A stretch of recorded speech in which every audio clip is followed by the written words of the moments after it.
guys, and welcome to my vegan kitchen. So today I have another recipe for you guys. It is simple, it's easy, it may take a little bit of prep, but it's so delicious that I wanted you guys to have this in your arsenal. Today we're gonna make falafels. Yes, we're gonna make falafels. I'm gonna show you a simple way. It's delicious. You're not gonna wanna miss this. So come with me, I'm gonna do it now.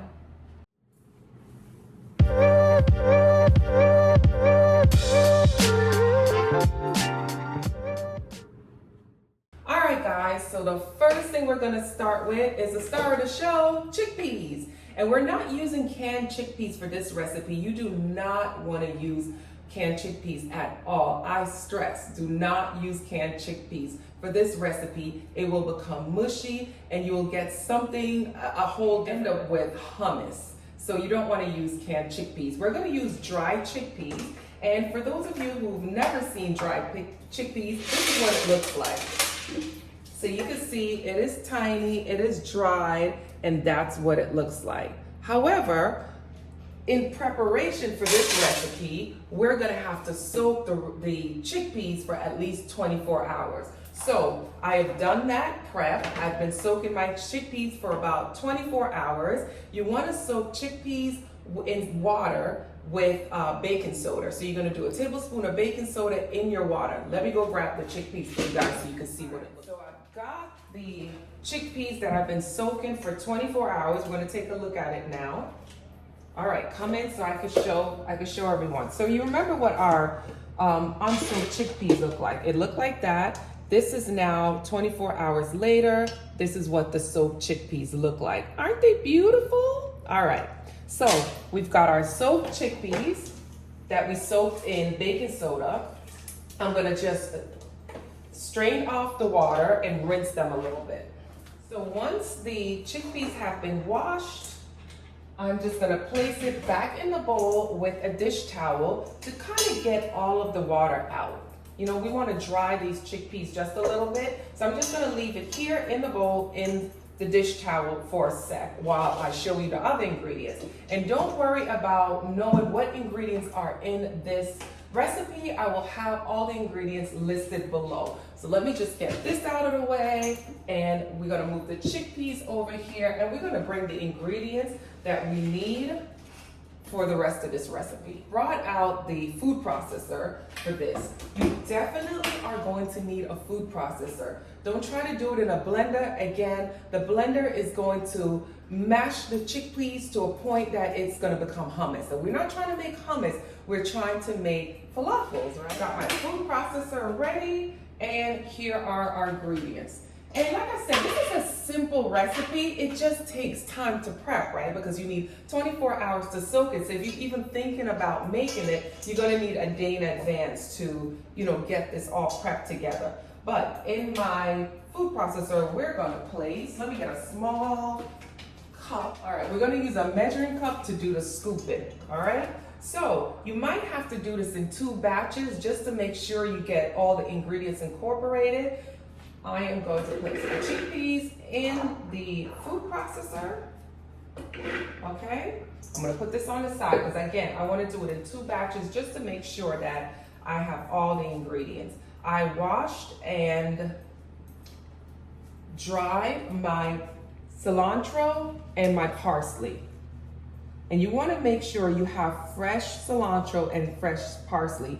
I also have half of an onion, and I roasted my garlic, okay? Because that's gonna give it a lot of flavor. So let's do the roasted garlic. I'm gonna squeeze the pulp from the roasted garlic right into my food pot. I roasted the garlic so I get more flavor, and I'm using a whole garlic pulp, the whole garlic clove. I'm just squeezing it till I get out the pulp of the garlic that is well roasted. Use half of this onion. So I'm using half of an onion, but I'm halving that half of the onion. So I'm using a quarter onion. Again, like I said, we're doing this in batches because I want to make sure that all of the ingredients are incorporated well. So let me just cut that down a little bit, and I'm just going to throw it right into my blender cup. Okay, I'm going to put half of the parsley, half of the cilantro into the blender cup. Let's put this on the side. My seasoning is coriander. Again, I'll have all the measurements for you. Some cayenne pepper for a little bit of spice. Some cumin, my favorite spice. I used to hate cumin and now I actually like it. I put it in almost everything. It adds a nice warm base to anything that you're doing. So I do like cumin. And let me grab some salt. So we're just gonna salt this. And again, like I said, don't worry about the ingredients. I will have them listed below. You just kind of want to follow now so you get a visual of what it should look like and what you should be doing. So I got my salt in there.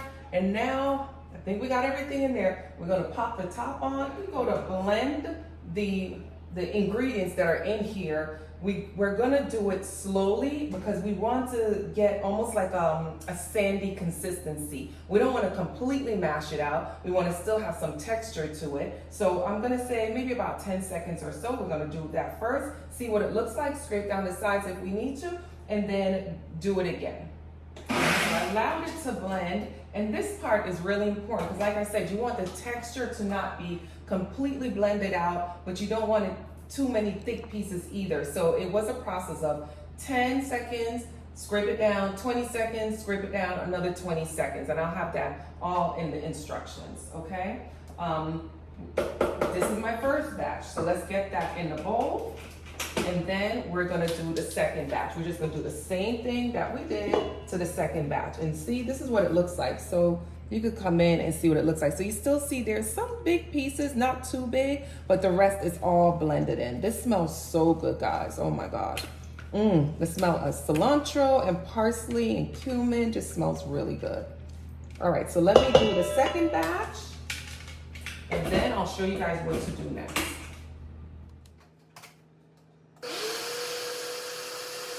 All right, guys, the second batch is done. And I tell you, that's the only, to me, tedious part of doing this is doing it in 2 batches.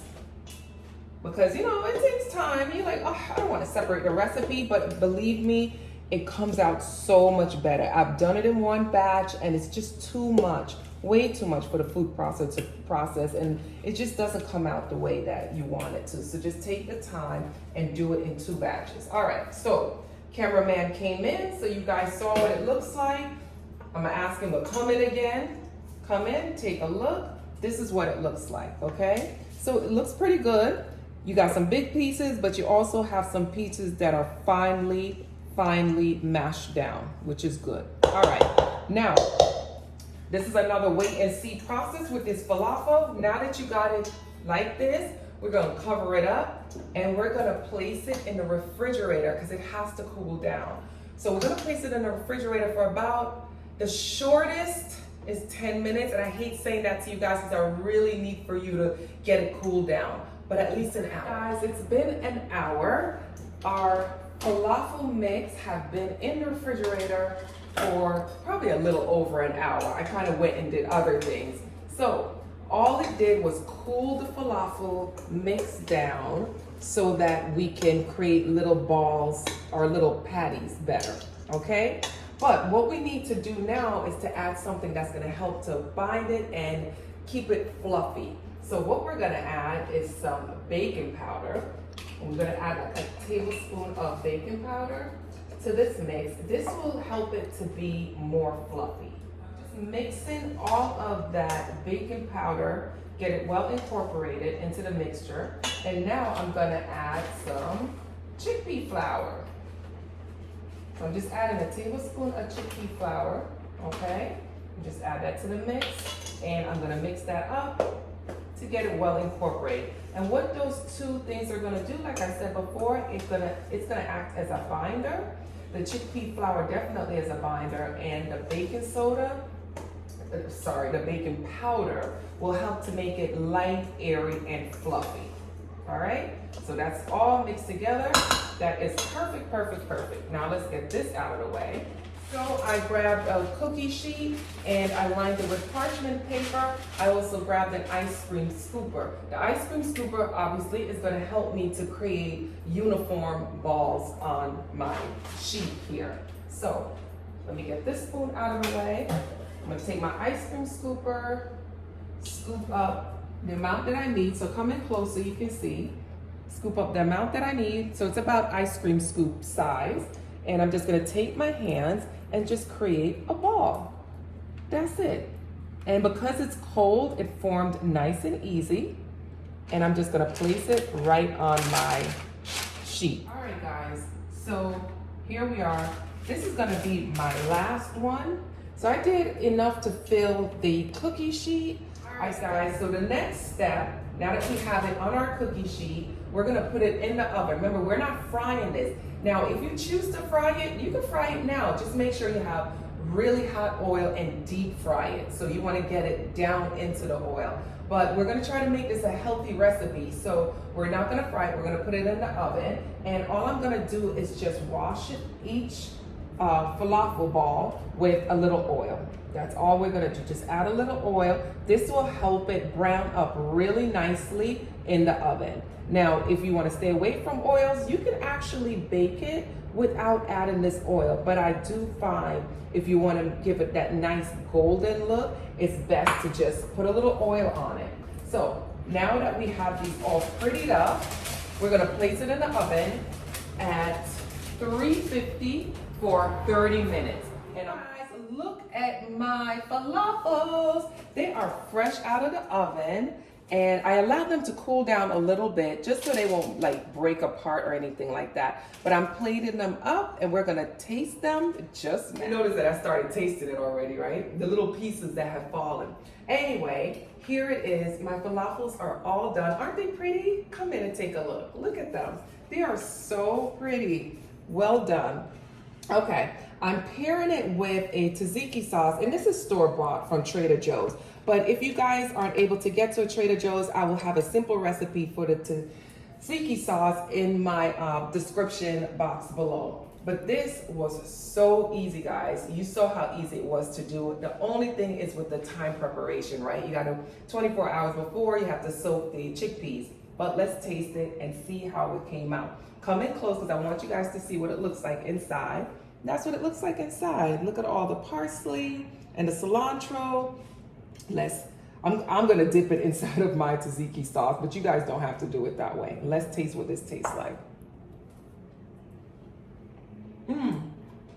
This is really good. What I like about this, let me chew. It's soft and fluffy. It's not hard and dry. And that's because I added the baking powder at the end. So remember to do that step. But this is really, really good. I like falafels because you can do so much with them, right? You can use them for meal prep because you can make a bunch of these, have them throughout the week. You can add them to a salad. You can add them to a sandwich.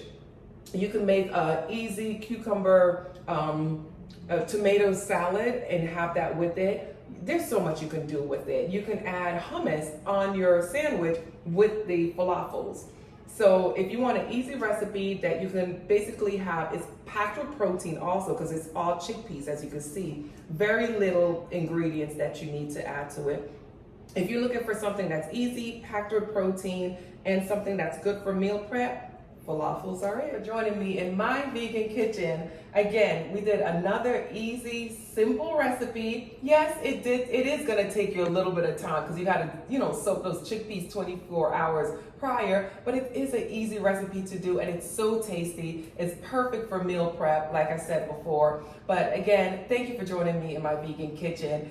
Join me again for another quick and easy recipe, and don't forget to subscribe. Just click the bell below so you'll get all the notifications of when I drop new videos, because I may sprinkle some in between during the week, not just on Saturdays. Thanks, guys. Enjoy your day. Bye.